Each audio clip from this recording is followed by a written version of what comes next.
Guys, আমি ম্যাট্রেডেলের নাম দিয়েছি এলাচি, এবং এইটা কেন দিয়েছি আমি আগে আপনাদের স্টোরিটা শেয়ার করি, তারপর আপনারা বলবেন নাম দেওয়াটা ঠিক হয়েছে কি বা হয়নি। আপনারা জানেন ম্যাট্রেডেল অনেক কিছু করেছে এবং তার জন্যই তাকে ডাব্লিউডাব্লিউ থেকে ফায়ার করা হয়েছে। তো রিসেন্টলি সে কিছু করেনি, বাট টনি খানের কাছে কোশ্চেন করা হয় তুমি কি ম্যাট্রেডেলকে নিজের কোম্পানিতে আনবে কিনা বা নিজের কোম্পানিতে আনতে চাও কিনা।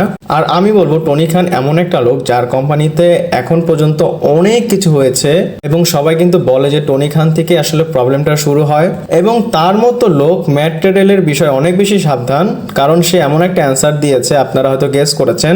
এবং ম্যাট্রেডেলের বিষয়ে টনি খান বলে যে না, এখন আমরা তাকে আসলে সাইনিং করব না বা তাকে আমরা কোম্পানিতে দেখতে ইন্টারেস্টেড না। আর এটা শুনে হয়তো ক্লিয়ার হয়েছে ম্যাট্রেডেল অ্যাটলিস্ট অল ইলিট রেসলিং এ যে যাবে সেটা আসলে তার রাস্তাটা বন্ধ হয়ে গিয়েছে। আর ইউজুয়ালি এমনটা হয় কোনো বড় স্টার যদি ডাব্লিউডাব্লিউ থেকে রিলিজ হয় বা ডাব্লিউডাব্লিউ থেকে চলে যায় তখন তারা এই তে সাইন করে। আর কেন করে আমি আপনাদের বলি, তারা অনেক বড় সুপারস্টার, তারা চায় যদি এই তে যায় তাহলে আরো আইবলস এই তে যাবে। আর আমি যে ম্যাট্রেডেলকে অ্যালার্জি বলেছি, আপনারা কি মনে করেন এটা কি ঠিক না ভুল আমাকে কমেন্ট করে জানান। আর আজকে অনেক আপডেট আছে, চলুন শুরু করা যাক। Hello viewers, welcome to Rachel Bangla BD. প্রথমেই বলি, রিকিশি কালকে রাত্রে এমন একটা জিনিস করেছে ইন্টারনেটের সবাই আসলে ভয় পেয়ে গিয়েছে। আর এখানে আপনারা রিকিশির টুইট দেখতে পাচ্ছেন। এখানে জিমি উসো সে একটা black and white video post করেছে এবং সে লিখেছে যে আমার ছেলে জেনাতন ফাটু মানে জিমি উসো, তার জন্য তোমরা আসলে একটু দোয়া করো। আর একটা বাপ যদি এরকম পোস্ট করে একটা ছেলের জন্য তাহলে সবাই কিন্তু আসলে ভয়ই পাবে। আর রিকিশি যে এই পোস্টটা করেছে এটার বিষয় কিন্তু আমরা ক্লিয়ারিটি পাইনি যে ভয় পাওয়া বা জিমি উসোর হেলথ ইস্যু আছে, এবং উল্টো যে ডার্ক শিট সেটা এটা রিপোর্ট করতেছে যে জিমি উসো একদম ফিট এবং তার হেলথের রিলেটেড কোনো কনসার্নস নাই। আর এটা দেওয়ার পর রিকিশির কমেন্টে অনেক কমেন্ট আসতেছে যে এমনটা হয় রাতে অনেক খেয়ে ফেলেছি এবং পোস্ট করে কি করেছি নিজেই জানি না। আর এটা কেন বললাম, রিকিশি কিছুদিন আগে বললো যে আমার ছেলে একদম fit and final, just story লাইনটা যখন তাকে ডাকবে তখনই সে আসবে। আর এখন সে এই টুইটটা করেছে। আর রিকিশির বিষয়ে আপনাদের কি টেক আমাকে কমেন্ট করে জানাবেন। এরপর গাইস, আমি কিন্তু আপনাদের বলেছিলাম যে লাস ভেগাসের যে স্পেয়ার এবং যেটার আকৃতি একদম গোল, এবং এখানে যখন কোনো ইভেন্ট এবং শো হয় সেটার ভাইব কিন্তু একদম অন্যরকম হয়। আর আমি আপনাদের বলি এই জায়গায় শো করার জন্য অনেক বেশি টাকা লাগে আর কি। আর এটার জন্য ডাব্লিউডাব্লিউ এবং এইডাব্লিউ দুইজনই কিন্তু কনসিডার করতেছে তারা এখানে শো করবে। আর আমি আপনাদের কম্পারিজন করে আসলে ভেঙে বুঝিয়ে বলি, ভেমলিম স্টেডিয়াম যেখানে ইউকে তে অথবা লন্ডনে অনেক বেশি ফেমাস, এবং সেখানেও কিন্তু ডাব্লিউডাব্লিউ দেখতেছে যে রেসেলমেনিয়া করা যায় কিনা। আর সেটার রেন্ট হচ্ছে $500,000 অথবা একটু কম আর বেশি, এক কথায় $500,000 ধরতে পারেন, মানে বাংলা টাকায় 6 থেকে 5 কোটি হবে আর কি। কিন্তু যদি এই লাস ভেগাসের স্পিয়ারের কথা বলি, মানে এই ভেন্যুটার কথা বলি, সেখানে এইডাব্লিউর বিজনেস ডেভেলপমেন্ট অলরেডি কথা বলেছে। তো তারা এটা রিপোর্ট করেছে বা তারা এটা বলেছে তারা প্রথমে $20 মিলিয়ন চার্জ করবে। আপনারা একটাবার চিন্তা করেন, এই ভেন্যুতে কেউ যদি শো বা ইভেন্ট করতে চায় সেখানে $20 মিলিয়ন দিতে হবে। আর এই এরিয়ার কথা বলি, এটা কিন্তু অনেক ছোট যদি ডাব্লিউডাব্লিউ যে স্টেডিয়ামগুলো তাদের জন্য দেখে সেটার তুলনায়। আর আমি বলবো যদি কোনো প্রফেশনাল রেসলিং এইটাতে শো করতে চায় সেখানে অনেক বেশি শক্তি এবং টাকাও লাগবে। আর এত বড় নাম্বার এটা শুধু ডাব্লিউডাব্লিউ এফোর্ড করতে পারে। আর ডাব্লিউডাব্লিউ যদি এই ভেন্যুতে তাদের প্রোগ্রাম করার চিন্তা করে থাকে তাহলে নিশ্চয়ই তারা এটা নিয়ে একটা থিম করবে, তারপর তারা এই ভেন্যুতে প্রোগ্রাম করবে। এরপর গাইস, আমি আপনাদের বলি এইডাব্লিউ বা অল ইলিট রেসলিং এর কিছুটা প্রেসার হয়তো ডাব্লিউডাব্লিউর উপর পড়েছে, এবং ফাইটফুল লেটেস্ট একটা নিউজ করেছে।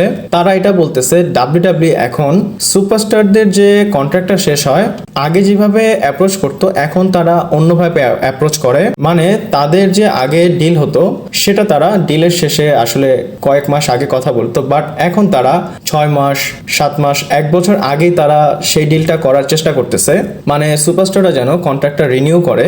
আর এখনই দুইটা নাম অলরেডি এসেছে, যেমন লিভ মর্গান, রিয়া রিপ্লি, তাদের কন্ট্রাক্টটা শেষ হতে আরো 1 বছরের মতো বাকি আছে, বাট ডাব্লিউডাব্লিউ তাদের সাথে এখনই অ্যাপ্রোচ করা শুরু করেছে এবং রিনিউ করার জন্য তাদেরকে অফারও করেছে। আর এটা কেন করতেছে আপনারা জানেন, এনডিকে ডাব্লিউডাব্লিউ যেই সুপারস্টারটাকে চায় তারা কিন্তু অনেক সময় এইডাব্লিউ তে চলে যায়। আর এইডাব্লিউ তে চলে যাওয়ার কারণও আছে, এইডাব্লিউ কিন্তু ডাব্লিউডাব্লিউ লেভেলের একটা পে করে, মানে তাদের যে স্যালারি সেইভাবেই আসলে দেয়, এবং তারা অন্য একটা ফ্রিডমও দেয় যেটা ডাব্লিউডাব্লিউ তে পায় না। এইডাব্লিউ যেই সুপারস্টাররা হাই লেভেলের বা এ ক্লাসের তারা কিন্তু ক্রিয়েটিভ কন্ট্রোলও তাদের মতো করে নেয়। এরপর গাইস, এজে স্টাইলের কথা বলি। আর এজে স্টাইলকে আসলে ডাব্লিউডাব্লিউ কি করতেছে, তারা সব সময় হয় বা এখন যে কয়টা লাইভ ইভেন্ট করতেছে সেখানে এজি স্টাইলকে অ্যাপিয়ার করতেছে এবং সেখানে তাকে হারাচ্ছে। আর যদি আমরা মেইন রস্টারের কথা বলি, এজি স্টাইলকে আমরা চোখেই দেখি না, কোনো শোতে এজি স্টাইলকে দেখতে পাচ্ছি না।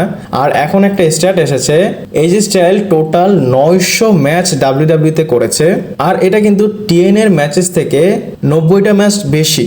আর এই 900 ম্যাচ কিন্তু টিএন এর থেকে অলরেডি 90টা কম, মানে টিএন এতে সে অলরেডি 810টার মতো ম্যাচ করেছে, বাট ডাব্লিউডাব্লিউতে সে 900 ম্যাচ অলরেডি কমপ্লিট করেছে। আর এটা কেন বললাম, সবাই কিন্তু জানে এজি স্টাইল টিএনএ বয়, এবং এজি স্টাইল কিন্তু টিএনএ তে থাকাকালীন অনেক বেশি ফেমাস ছিল। আর এক্সাম্পল হিসাবে আপনাদের বলি, ড্রু ম্যাকিন্টায়ার যখন ফার্স্ট টাইম রেসলিং শুরু করে, সে একটা সময় চেয়েছিল, একটা ইন্টারভিউতে সে বলেছে যে আমি এজি স্টাইলের মতো হতে চাই। আপনারা এজি স্টাইলকে হালকাভাবে নিলে হবে না। যারা রেসলিং ফ্যান বা যারা রেসলিংটা ছোটবেলা থেকে দেখেন, তারা হয়তো এজি স্টাইলকে দেখেছেন সে কোন লেভেলের একটা সুপারস্টার। আমি বলবো ট্রিপল এইচ এর আসলে মাথায় কি চলে এজি স্টাইলকে নিয়ে আমি বুঝি না। সে কেন মেইন রস্টারে তাকে ওইভাবে বুকিং করেনি বা বুকিং করতেছে না। একটা সময় আমরা দেখেছি এজি স্টাইল রিটার্ন করেছে এবং সে কিন্তু ইন্টারভিউতেও বলেছিল যে আমি এমন ভাবে হিল ক্যারেক্টারটাকে আমার মধ্যে নিয়ে আসবো যেন ডমিনিক মিস্টেরিও থেকে আমাকে বেশি ফ্যানরা বুক করে।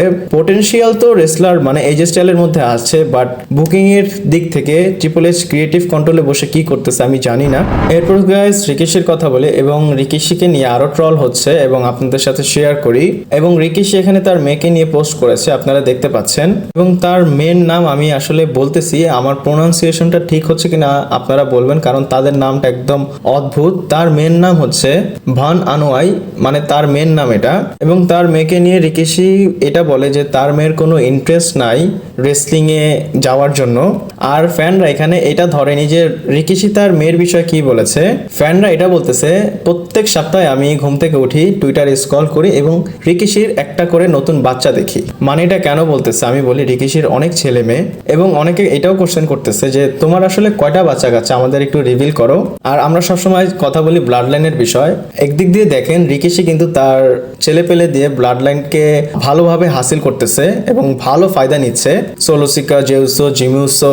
আর রিকিশির ফ্যামিলির বিষয়ে আপনাদের কি টেক আমাকে কমেন্ট করে জানাতে পারেন।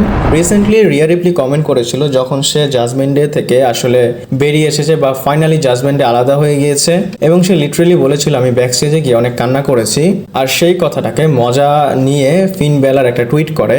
আর আপনারা জানেন এই মিমসটা অনেক বেশি চলতেছে, এবং সে এখানে রিয়া রিপ্লির ফেস দিয়ে নতুন জাজমেন্টের ছবি দিয়েছে। আর ফিন বেলার এখন কিন্তু খুব ইন্টারনেট ট্রলটাকে নিজের মতো করে ট্রল করে। আর আমি কিন্তু কালকের ভিডিওতে বলেছিলাম সে যে জেরি ম্যাকডোনাল্ডের সাথে একটা টাইটেল ডিফেন্স করেছে, সেটা নিয়ে অনেক ট্রল করেছে। আপনারা যদি না দেখেন সেই ভিডিওটা গিয়ে দেখে আসতে পারেন। এরপর গাইস আমি কিন্তু আমার ভিডিওতে বলেছিলাম সিএম পাঙ্ক এয়ারপোর্টে গিয়ে অনেক বেশি হ্যারাস হয়েছে এবং ফ্যানদের জন্য একটা টুইটও করেছে বা তার ইনস্টাগ্রামে একটা পোস্ট করেছে। তো ইথাম পেজ সে কি কাজ করেছে আমি আপনাদের বলি। এনএক্সটিতে যে কন্ট্রাক্ট সাইনিং হয়েছিল এনএক্সটি চ্যাম্পিয়নশিপের জন্য, সেটাকে ফটোশপ করে ইথাম পেজ ব্যাকগ্রাউন্ডে এয়ারপোর্টের লোকেশন বসিয়ে দিয়েছে। আর এখানে যদি ক্যাপশনটা পড়েন সেটা একদম বলতেছে যে সে সিএম পাঙ্কের উপর শর্টস নিয়েছে। আর সে এটা বোঝাতে চাচ্ছে যে ডাব্লিউডাব্লিউইর কন্ট্রাক্ট সাইনিংটাকে সে এয়ারপোর্টে নিয়ে একটা ফ্যানকে আসলে সাইন দিচ্ছে। এক কথায় সে সিএম পাঙ্ককে পৌঁছে দিয়েছে। আর আজকের ভিডিওটা আমার এই পর্যন্তই ছিল। ভালো লাগলে লাইক, কমেন্ট, শেয়ার, সাবস্ক্রাইব করে পাশে থাকবেন। পরবর্তী ভিডিওতে আবার দেখা হচ্ছে।